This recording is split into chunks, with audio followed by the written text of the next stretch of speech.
The train doors creaked open, and a blast of cold air hit the prisoners, cutting through the thin layers of their worn uniforms. Frost clung to the edges of the wooden platform.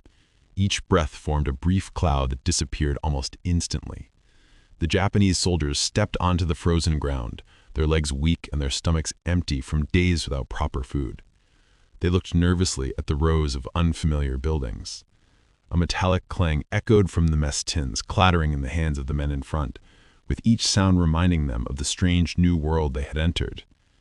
The young soldier in the center of the line pressed his fingers against his trembling stomach, trying to ignore the dull ache that had become his constant companion.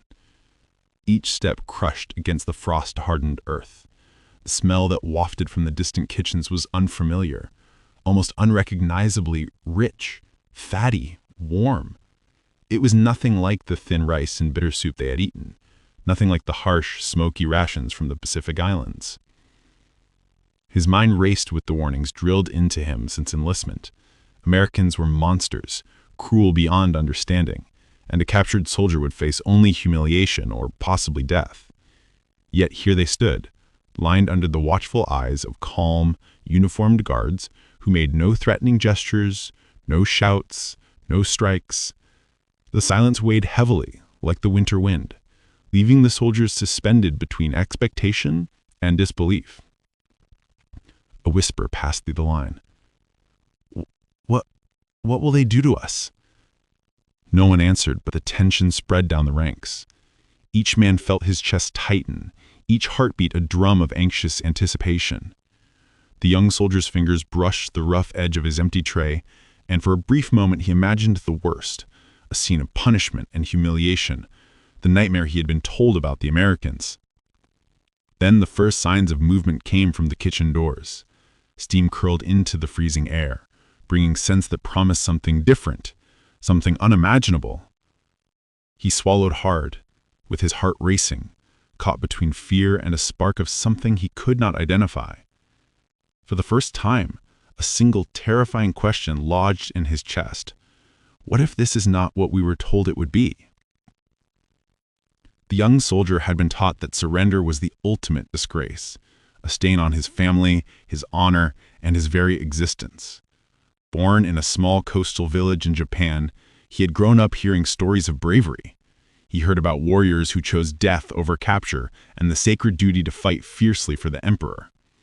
Each lesson had been drilled into him with unwavering certainty. To live meant to serve, and to survive without honor was worse than death.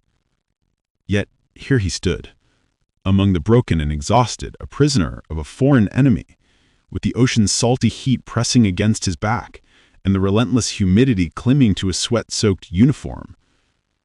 The camp on this distant Pacific island was a chaotic mix of discipline and decay. Wooden barracks leaned in the tropical heat, their walls scarred by termites and moisture. Flies buzzed endlessly, swarming around the meager scraps of rations the men had been forced to scavenge. Hunger had hollowed their cheeks, leaving eyes that flickered with fear and disbelief. The soldier's stomach nodded painfully, a dull, gnawing ache that reminded him of every day spent scraping for food on the battlefield, with each morsel rationed and every swallow a bitter calculation of survival. He remembered the day he was captured with vivid clarity. The explosion shattered his squad. He heard the cries of men caught in the artillery fire. He dropped to his knees, realizing he had no choice but to surrender. The shame hit him immediately, consuming him more fiercely than the blazing sun overhead. He expected screams, bayonets, and humiliation, but the silence he faced in American hands was just as unbearable. Cultural beliefs clashed violently with reality. He had been told that Americans were ruthless and lacked empathy, yet the guards watched with calm efficiency. Their eyes were alert, but not cruel. Their movements were precise, but not threatening. Each act of care, recording names, assigning cots, distributing blankets, felt strange and unsettling. It was as if he had been transported into a different world where the rules he lived by no longer applied. As he crouched in the damp heat, adjusting the thin fabric of his uniform against his wet skin, a thought gnawed at him. Survival may require submission, but at what cost to honor? Each breath felt heavy with guilt. Each look at his fellow prisoners reminded him of their fragile existence. The young soldier's mind turned over every memory, lesson, and warning he had received, trying to reconcile the man he had been with the man now forced to stand silently under the eyes of strangers. Days turned into a rhythm of exhaustion, each one heavier than the last. The prisoners shuffled along the uneven dirt paths of the camp, their bodies gaunt, skins stretched tight over ribs, faces pale and drawn from fever and hunger. Their stomachs ached constantly, muscles twitched from cramps that wouldn't relent. Even the simplest movement sent waves of pain through their hollow bodies. Cracked and dry lips offered no relief from the gnawing ache inside. Sleep came fitfully, if at all, interrupted by hunger pangs or the sharp buzz of insects and distant cries of suffering men. Rumors spread quickly, whispered from one trembling voice to another in the crowded barracks. Some prisoners claimed they had seen Americans strike captives, others said food would be distributed soon.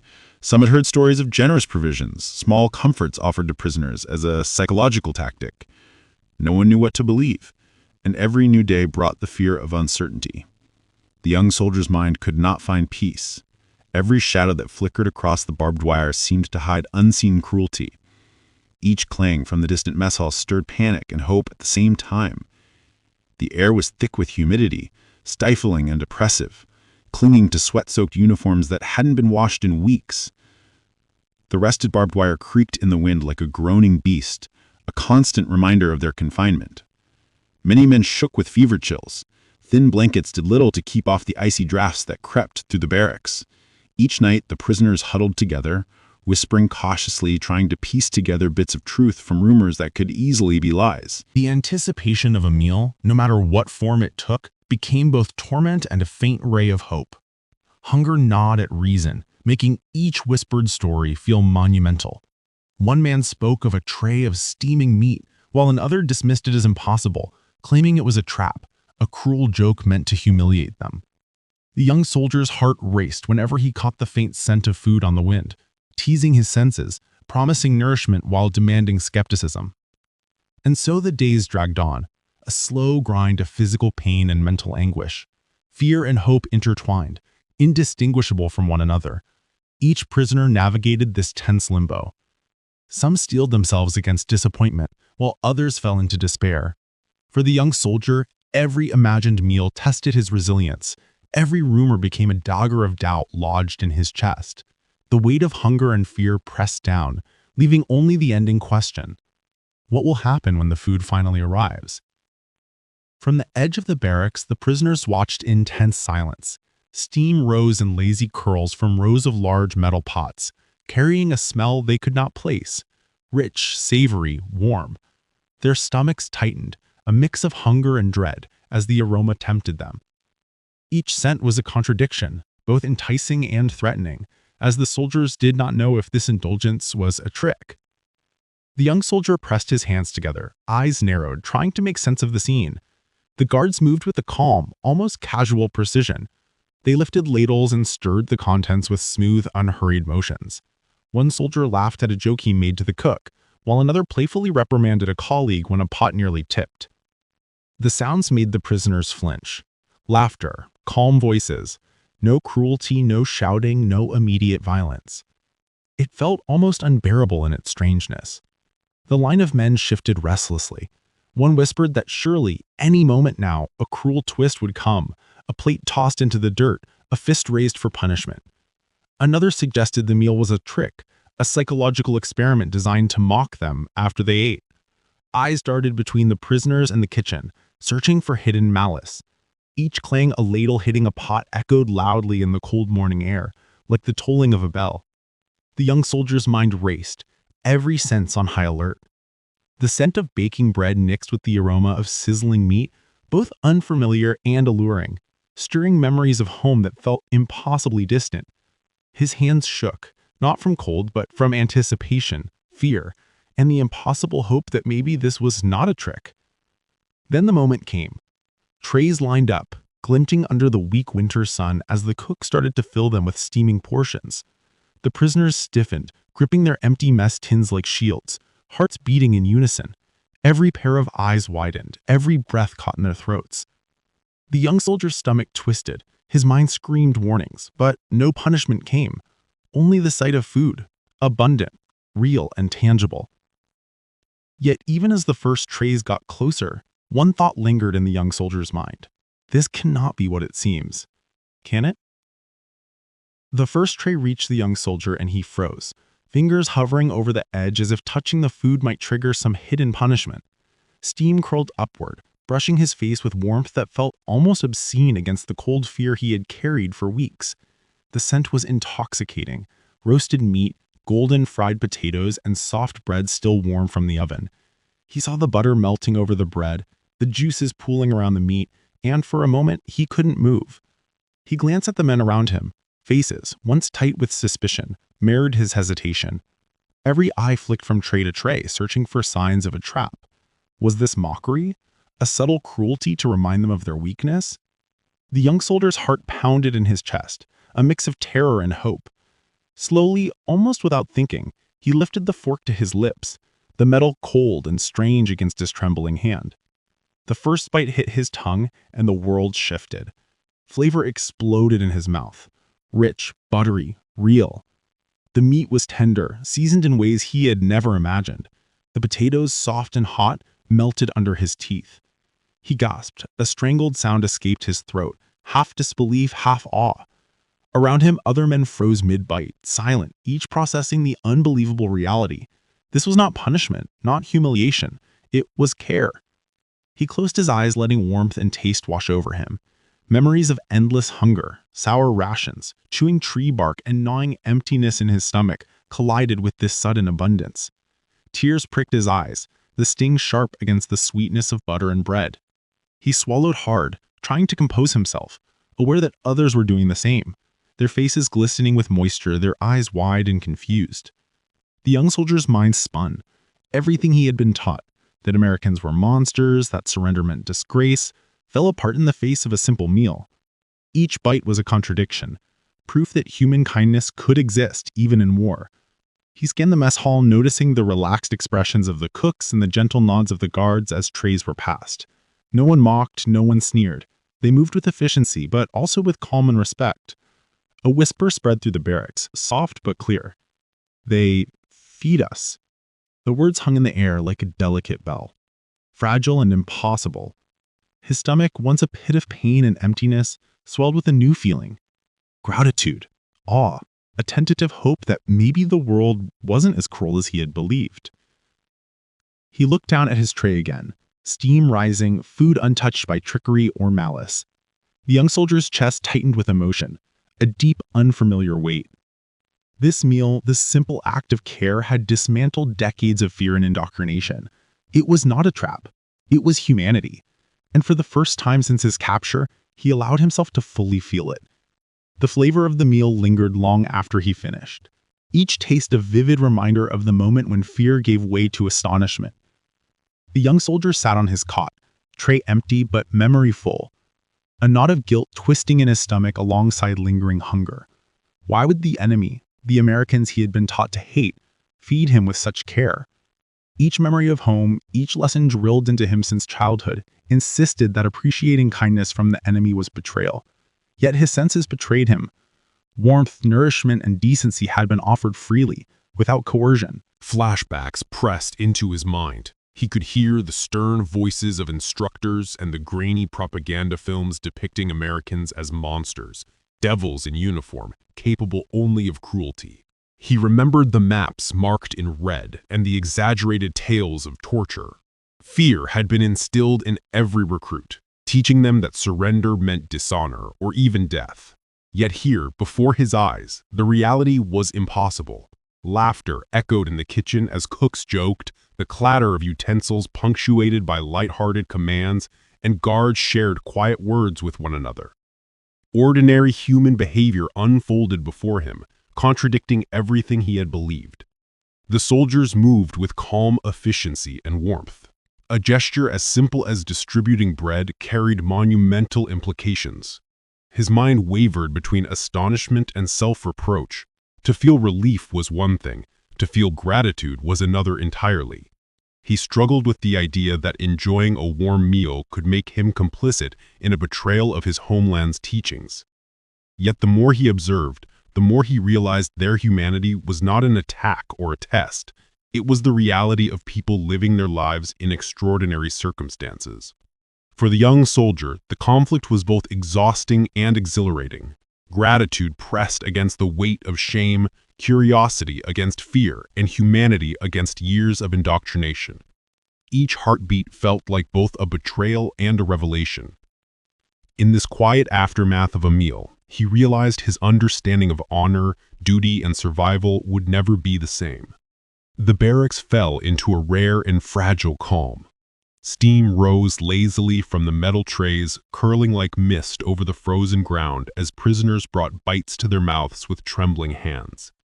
Each chew was deliberate, almost reverent, a quiet acknowledgement of the nourishment that had been long denied.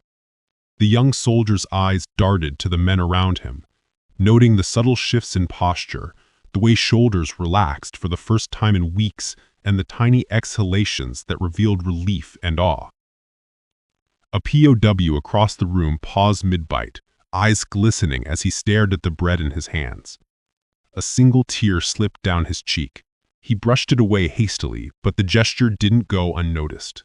The cook, wiping sweat from his brow with the back of his sleeve, moved along the line. He offered second portions to those still hesitant, his movements calm and practiced. A guard leaning against a fence post nodded softly at a man lingering over his tray, silently granting permission to take more. No words were exchanged, yet the small acts of consideration spoke volumes.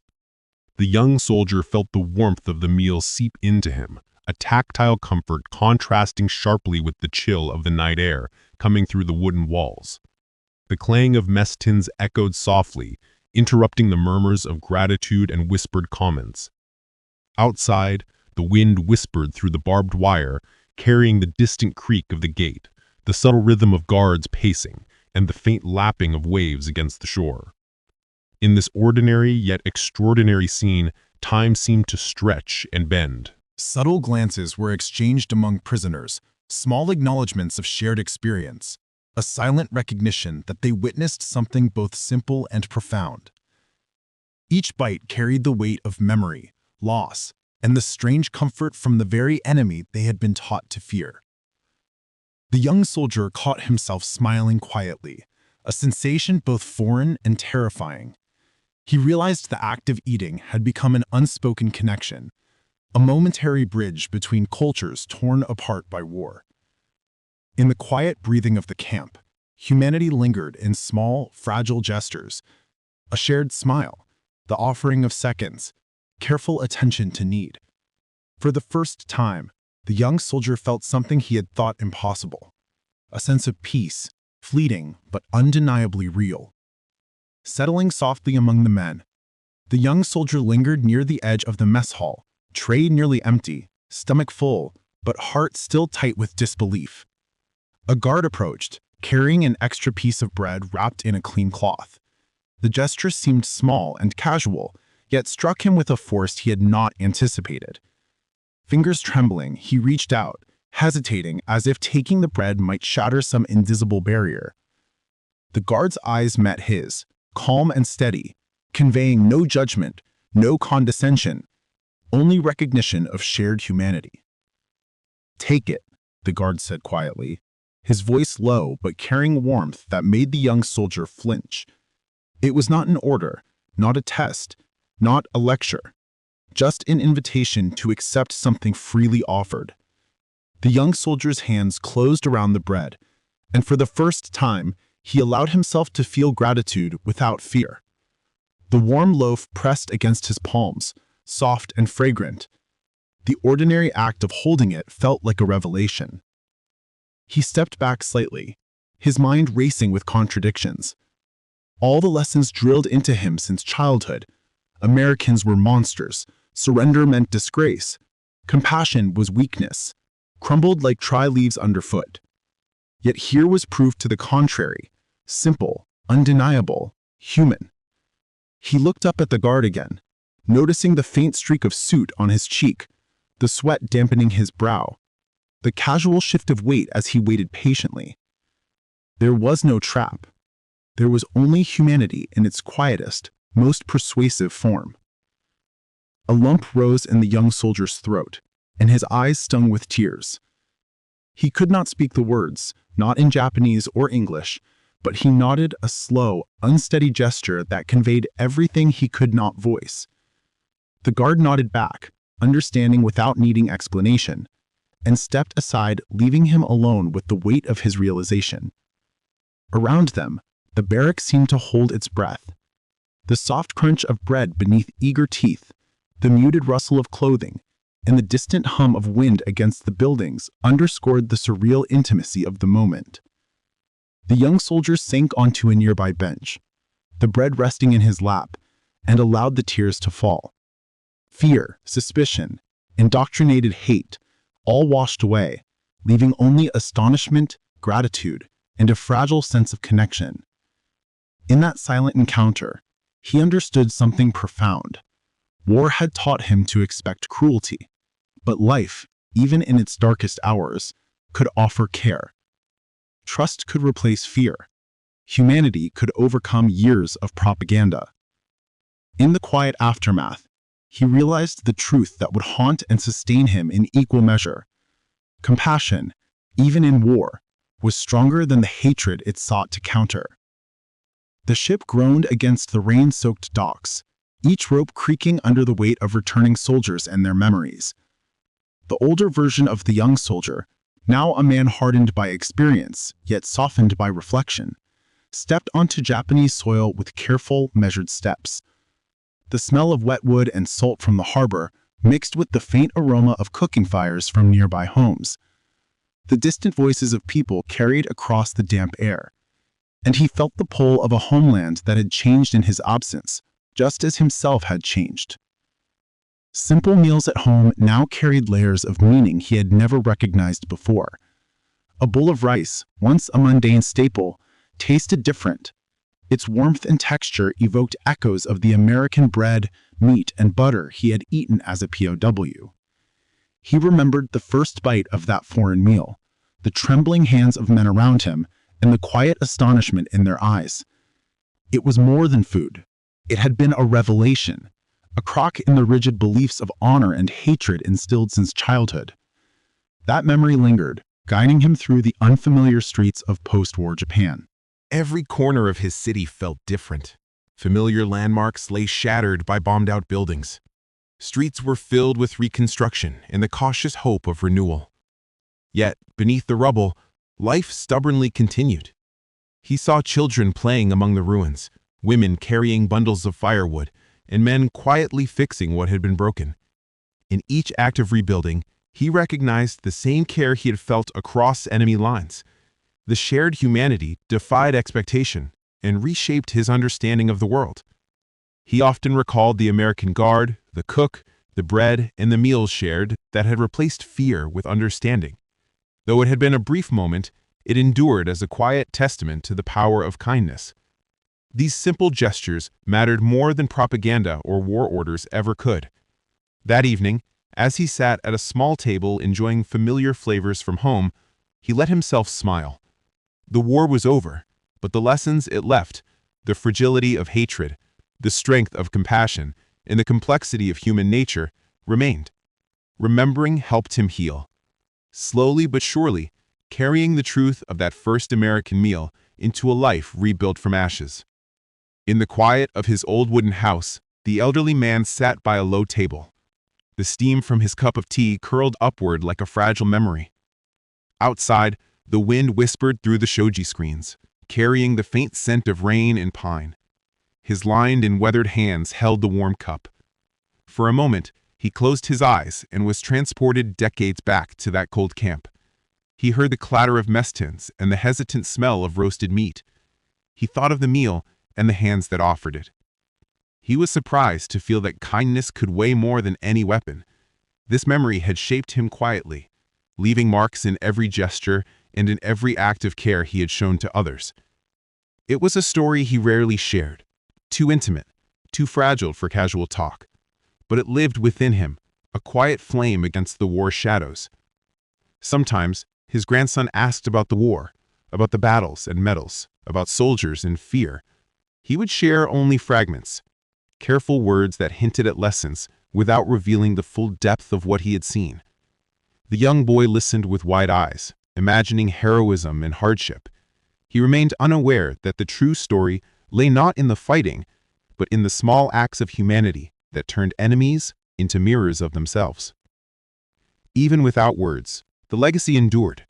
The warmth of a meal, the patience of a stranger, the subtle gestures of care, these rippled quietly across generations, shaping empathy and understanding in ways the elder had never expected. He sipped his tea slowly, allowing the memory to linger.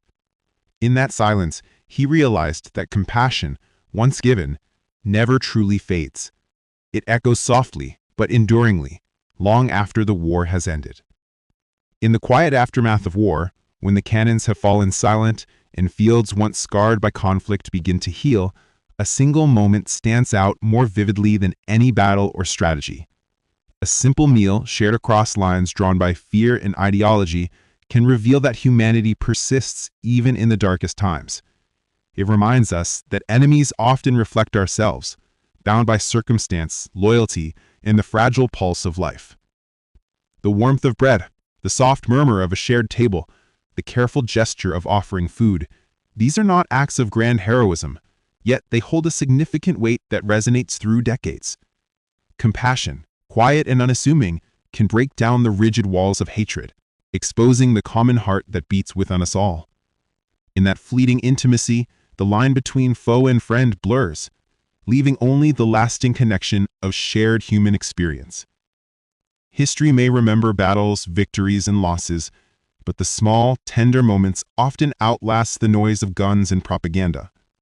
It is in the warmth of a hand offered without expectation, in the soft clink of utensils against a tray, and in the fleeting glance that conveys understanding that we see the possibility of a world defined by empathy rather than division. So, when we share stories of war, let's not overlook the quiet power of kindness. Even amid chaos, even when fear seeks to harden hearts, a single act of humanity can echo through generations. It can soften grief, bridge divides, and remind us that compassion, much more than cruelty, defines the legacy we leave behind.